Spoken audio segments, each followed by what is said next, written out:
Thank you, Madam President, and greetings from Washington. On behalf of President Biden and Secretary Blinken, I am honored to present remarks on behalf of the United States Observer Delegation to this year's Assembly of States Parties. The ASP is an indispensable pillar of the International Criminal Court's architecture. You are essential to strengthening the court and realizing the promise of justice. The United States recognizes the significance of this moment for the ICC. Approaching 20 years since the Rome Statute entered into force, the court has achieved meaningful advances in justice for victims of the worst crimes known to humanity: crimes against humanity, war crimes, and genocide. The court has established itself as an important part of the multilateral system in the fight against impunity. And over the past year, states parties, ICC officials, and civil society have made substantial progress on efforts to identify and implement reforms that will help the court better achieve its core mandate, including those identified in the comprehensive independent expert review report. The United States is pleased to be at this meeting and stands ready to engage with all of you to continue to advance our shared objective of ensuring accountability for the most serious international crimes. While we maintain our long-standing objection to the court's efforts to assert jurisdiction over personnel of non-states parties absent a Security Council referral or the consent of the state, we believe that our concerns are best addressed through engagement with all stakeholders.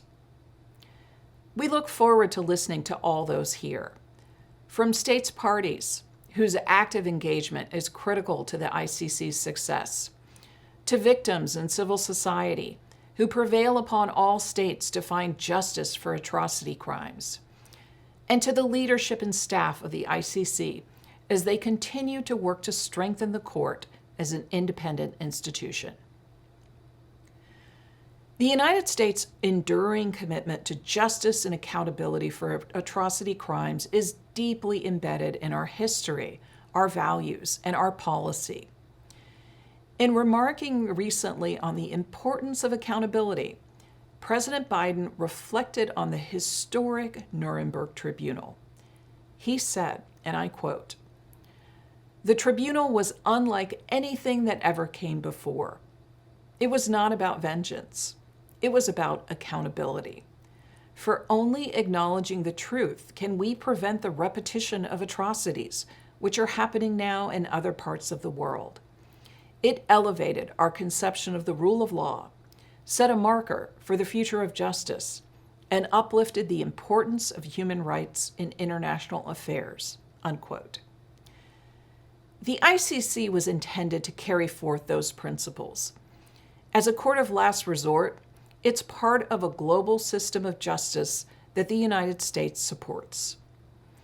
In the spirit of cooperation, the United States is exploring ways to assist the court's prosecutions, and we're already taking action in several areas, such as using the State Department War Crimes Rewards Program to offer up to $5 million for information leading to the arrest of designated individuals subject to ICC warrants, including the leader of the Lord's Resistance Army, Joseph Kony.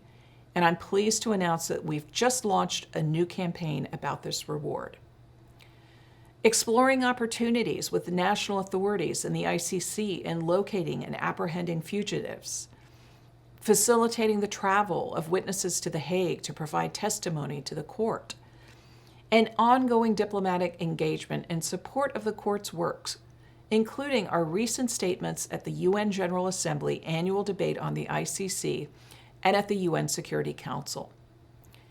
In addition, and in line with the principle of complementarity that underpins the Rome Statute, the United States continues to press forward on a broad range of efforts to support justice initiatives globally.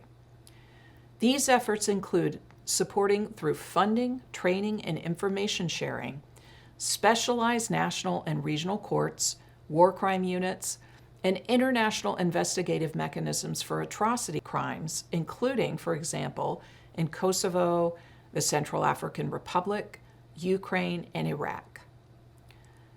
The United States looks forward to engaging with you all this week to further explore ways in which we can work with ASP members to deliver justice for survivors and victims of atrocity crimes. Thank you.